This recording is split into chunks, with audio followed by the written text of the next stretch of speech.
Welcome to Module 3 of our course, Profit, Growth, Wealth Solutions for Small Business, brought to you by smallbusinessplantoprofit.com. Now in this module we're going to follow on very much from where we were in Module 2, looking at ways to improve the profitability of a business. And in this module we're going to be looking at the 7 deadly wastes. In Module 2 we talked about the ability to use operational efficiencies to improve the gross margin or the gross profit achieved by a business, and perhaps also looking at ways to strip out some of the overheads. Now the 7 deadly wastes that we're going to be talking about is based on the operational efficiency model developed by Toyota in the 1980s, as Toyota was looking for ways to streamline their processes and make them as efficient as they possibly could. They identified these 7 areas of a business that contributed to wastage, to inefficiency, and to therefore increasing the cost of doing business. So those areas that they identified: overproduction, waiting, transporting, inappropriate processing, unnecessary inventory, unnecessary motion, and defects within the operation. Now even if, as you just look at those words, I'm sure you can think about your own business and think automatically, yeah, there are some inefficiencies that we've got within our business that probably sit within all of these. But in this Module 3, we'll spend some time just going through each of these areas and get you to think a little bit more deeply about that. So the first of the waste areas being overproduction. Overproduction occurs when we're producing more products or services than is really necessary, or we're producing them at a faster rate than what's required. Throughout this module we'll look at perhaps 4 different business types here, being professional services, a manufacturing business, a wholesale retail type business, and a transportation business. There are plenty of other business sectors out there obviously, but we can't talk about all of them, so we'll use these 4 as an example of the sort of issues that you may well find. So in that whole area of overproduction, if we look at a professional services firm, it's about doing more work from the clients than the client really wants or needs and is prepared to pay for. So it's going over the top, spending more time than we really need to. In a manufacturing sense, perhaps producing products that aren't guaranteed for a sale. So we're producing product that'll go into stock in the hope that we can make a sale. Obviously the most efficient process we could have is where we're producing products for sales that are guaranteed or sales that are committed to, so there's no time lag between that production and the sale process. In a wholesale or a retail type business, clearly we're looking at the over purchasing of goods.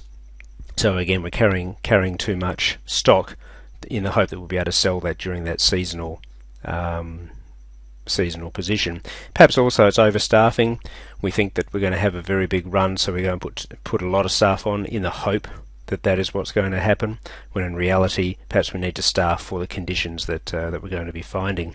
In the transportation industry, that whole process of warehousing goods that don't require it, why provide that service if those particular goods don't require warehousing, and perhaps the clients don't want to pay for that warehousing either, so the efficient process would be to bypass the warehousing process completely. The second of the 7 waste areas that we'll look at is the concept of waiting. Everyone's waiting for something during the process, and every time we're waiting, obviously we're burning up time, and time is money. If we could have a process where the production line or the services we were offering ran seamlessly into each other, so again it became very efficient from the start of the process to the end of the process with no waiting periods in the middle of it, we're going to have to be cutting out some costs, some wastage, some inefficiency in the process. So in a professional services business, what we're talking about there, an example of that would be waiting for responses from clients. Now, given that I'm in this industry, I know that this one certainly impacts upon our ability to provide an efficient service. So if all the information came in at the right time, we had no waiting, we'd be able to pick the file up and in one go work through it, finish it, move it on in an efficient manner. But where requests are sent to clients for information and it takes a while for it to come back, then obviously there is time to put the file down and then pick it up again at a later date and start working on it. In a manufacturing sense, we've talked about that, those stoppages between process, those work in progress points where the product gets manufactured to a certain level, then it's put aside and wait for the next part of the process to kick in. We really need things to be as seamless as we can possibly make it. In the wholesale and retail side, stock supply lead times are a real problem. We need to make sure that we're shortening those as far as possible. So we order the stock and it turns up when we need it. So we're not waiting for that to come when we've got sales that we can fulfill at that point. From a transportation point of view, it's about the downtime, so workshop servicing, that whole repair function there. If the trucks aren't on the road, if the wheels aren't turning, we're not making a profit. Looking at the transportation, the inefficiencies or the cost that can occur during the transportation process. So it's about the movement of goods, of documents, of information or people from one place to another. So the wastage is occurring where there's excessive material handling, either due to poor layout or poor planning. So in a professional services business, getting that balance right between meeting clients at their premises or at the office.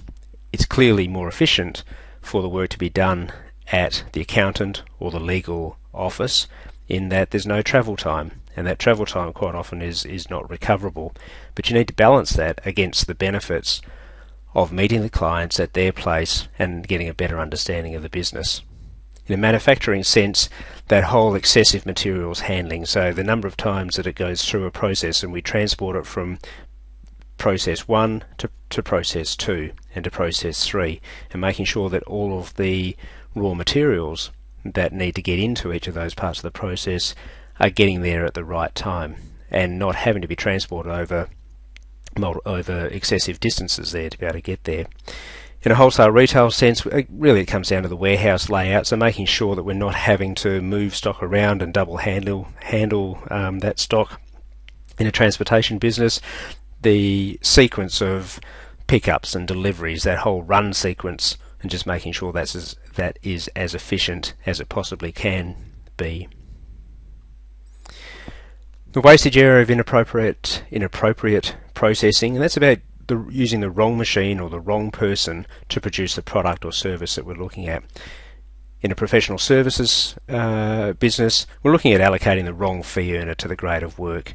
If it's simple, basic work, then there should be a junior staff member or a non-professional staff member who is trained up to do that type of work. Too many times we see senior people being comfortable in doing work that is really below them from the point of view of their hourly fee rate. So the clients are having to wear higher fees as a result of senior people doing low-level work. It's also inappropriate to have a low-level staff trying to do high level of work, in that the amount of time that they take is excessive, and also the quality of work that they do will not be as great. In a manufacturing sense, using the wrong machine for the job. So if we use a machine that is too small for the job that needs to be done, we're working it too hard, then we've got the whole breakdown problems. So lots of maintenance required and some downtime.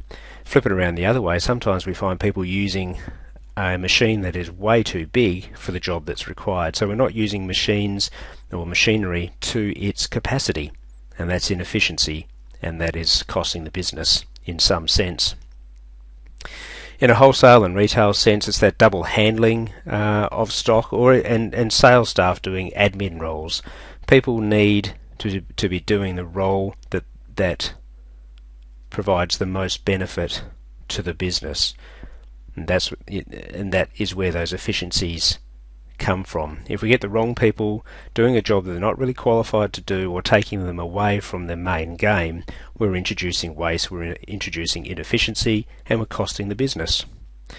In the transport sector, let's talk about the manifest and connote system. So just making sure that whole documentation process is set up to be efficient, and that process is followed, that people aren't going outside of those rules and making it up themselves and creating inefficiency in the process. Carrying unnecessary inventory is something that all businesses are guilty of at some point in their life. But that build-up of inventory is a clear indication that there is some inefficiency in the organisation, that it's just not quite right. If we've got large stockpiles of raw materials or work in progress or finished goods lying around the place, something's going wrong. Something can be improved, and we can certainly save money by becoming more efficient in that process. So in a professional services business, we're talking about time that's perhaps sitting in work in progress, time that we've spent on a client's affairs, but we haven't billed the client as a progress account. So the money's sitting there ready to be billed out, or the bill is sitting there ready to be sent to the client, but we haven't yet sent it out, so we can't collect the money. In a manufacturing sense, clearly those large stockpiles of excessive raw materials or finished goods, clear indication that we're carrying too much inventory.